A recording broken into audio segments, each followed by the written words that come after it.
শুভ সকালের শুভেচ্ছা রইল সবাইকে। আজ ঘুম ভেঙেছে 5টার সময়। ঘুম থেকে উঠে দেখি চারিদিকে একদম নিস্তব্ধ, শুধুমাত্র পাখির আওয়াজ শোনা যাচ্ছে। ঘুম থেকে উঠতে না উঠতেই কাজকর্ম শুরু করে দিলাম। একটা কথাই আছে, ওই যে বলে মেয়ে মানুষের কাজ হলো চোখে দেখা কাজ। এই যে উনুনটা বেশ কয়েকদিন ধরে পড়ে রয়েছে, তো উনুনটার কোনো রান্নাবান্না কিছুই হয় না, সেরকম কোনো যত্ন নেই। মাঝে মধ্যে একটুখানি লেপে লেপে সুন্দর করে রাখি, কেননা যখন কোনো সময় গ্যাস ফুরিয়ে যাবে, দেখা গেল ঘরে গ্যাস নেই, তখন উনুনটার প্রয়োজন পড়বে। ওই জন্য যে কোনো জিনিস যত্ন করে রেখে দিলে সেটাই একসময় প্রয়োজনে আসে। সকালের কাজকর্ম তো সব সারা হয়ে গেল। এদিকে বাবার আবার চায়ের নেশা লেগেছে।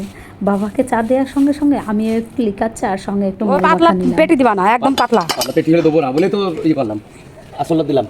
একটু ডিম দিবা মাছের। হ্যাঁ না, ডিম নেই, বকো কম। বল মাছের ডিম খাবে, 1000 টাকা খেয়েছি। হ্যাঁ হ্যাঁ, ঠিক আছে ঠিক আছে। আর এই বোয়াল মাছ ভাজতে গেলে এই যে কত পুরা পুরবো আমি, তার ঠিক ঠিকানা নেই। তোর ভাজবে কেন? না বেজেই খাবো।